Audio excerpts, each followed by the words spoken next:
Then I heard my neighbor's double-bagged dead body being dragged down the narrow staircase, because a stretcher wouldn't fit. What is the most ducked-up thing you have eavesdropped? Sitting behind two teenagers on the train. Guy, you let him come inside of you? Girl, well, not all the way.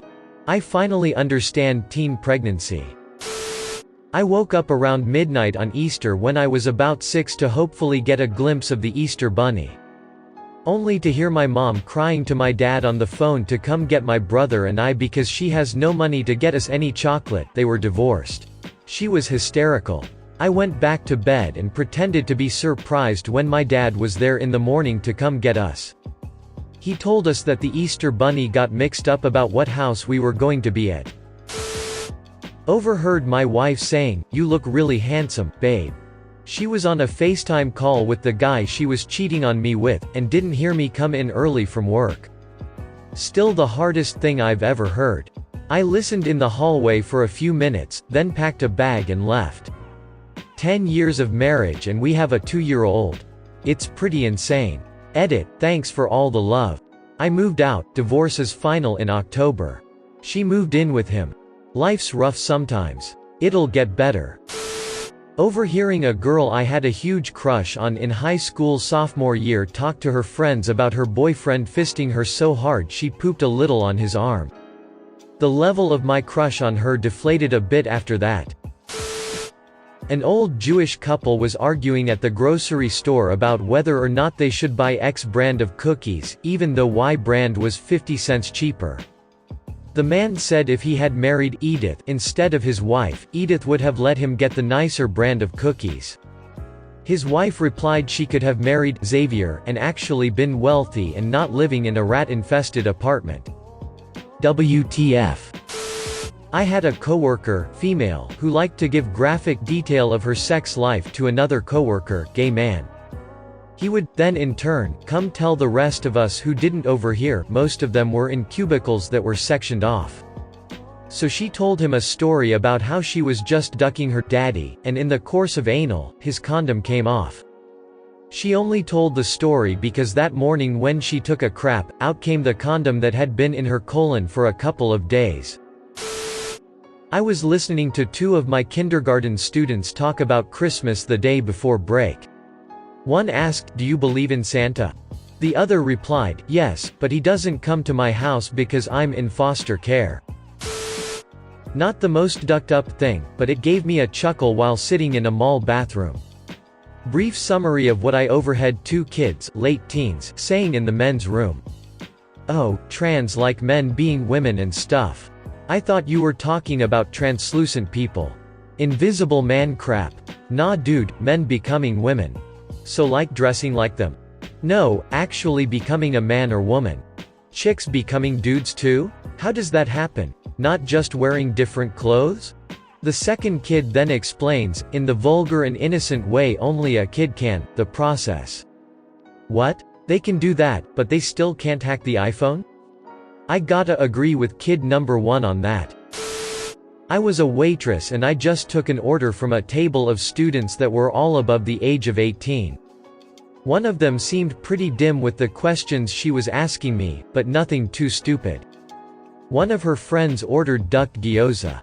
As I walked away I heard her ask her friends what a duck was, and then start to explain. How the hell do you get to be over 18 and not know what a duck is? I was upstairs in the church organ loft looking through music on a quiet weekday. Downstairs I heard a conversation going on, so I peered over the loft railing and saw the pastor sitting in a pew, talking with a young female. She was telling him that she was strongly attracted to the church's deacon, a single guy, early 30s, and wanted to know if he would introduce them. I could tell that the pastor got flustered, because he had eyes on the deacon to become a priest, not to date women. For her part, the girl told the priest that she wanted to save the deacon from a boring life of celibacy. I only had her so I didn't have to go to work, my mother about my younger sister.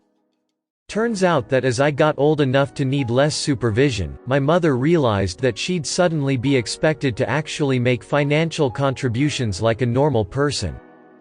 That clearly wasn't for her, so she, accidentally, got pregnant again. Took me a long time to realize what I'd actually heard. Edit, thank you all for the point to R, raised by narcissists, I will spend some time there. Equally thank you for the support. I'm aware she is a scumbag and this is just one example of how. We no longer speak, and a decade after making that decision I'm still glad of it. My husband and I were at McDonald's. We took our son to the place to try to let him burn off energy so we could finish grocery shopping. A mother was in there with her 3 kids. One by one she would make each one of them sit down and interrogate them. Where did your dad sit at the spring concert? Who did he sit by? Did he sit by Mason's mom? Did he talk to any of the other moms? Was he laughing and smiling when he talked to Carter's mom? Did you guys come right home afterwards? She was writing it all down. Each child was not allowed to go play unless they answered her questions. WTF? Worked at a summer camp for a few years. I'm convinced kids don't realize you can hear them even when you're in the same room literally 3 feet away unless you're looking directly at them. Best conversation I ever heard was between 2 9-year-olds. Kid 1, my brother is totally going through puberty and he's only 11. Kid 2, lucky. Kid 1, I know he even has armpit hair. Kid 2, if I had armpit hair I'd shave it off and glue it on my face. Kid 2, that's a great idea. Me, confused. Not ducked up, just sad. Around 2004 or 2005, I was at a meeting. During a bathroom break, I heard 2 men talking.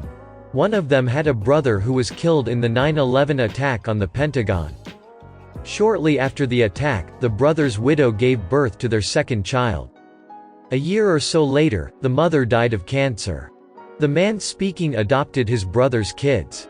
He and his wife had never planned on having kids, but they stepped up to raise them. It was a big adjustment, but he loved the kids and was doing the best he could for them. My dad's girlfriend is a special education teacher. I heard her telling my dad about a student she had with Down syndrome. The kid had pretty bad parents and lived in the rough part of town. Anyways, he never brushed his teeth and as a result, his teeth were rotted and he had to get them all pulled. He was given pain medication, but his mother ended up taking all the pills herself. The boy would be in so much pain in class, that he would have to be taken out of class because he couldn't stop yelling. He yelled so much that the stitches in his mouth ultimately ripped. As far as I know, the boy still lives with his mother. I don't know why nothing was done about this. It makes me angry. Edit, I overheard this just last night. I'll be sure to ask my dad's girlfriend about specifics and hopefully, if no action has already been taken, see if something can be done. Update, I asked her about it. She did report it, but for some reason or another, the mother still has custody.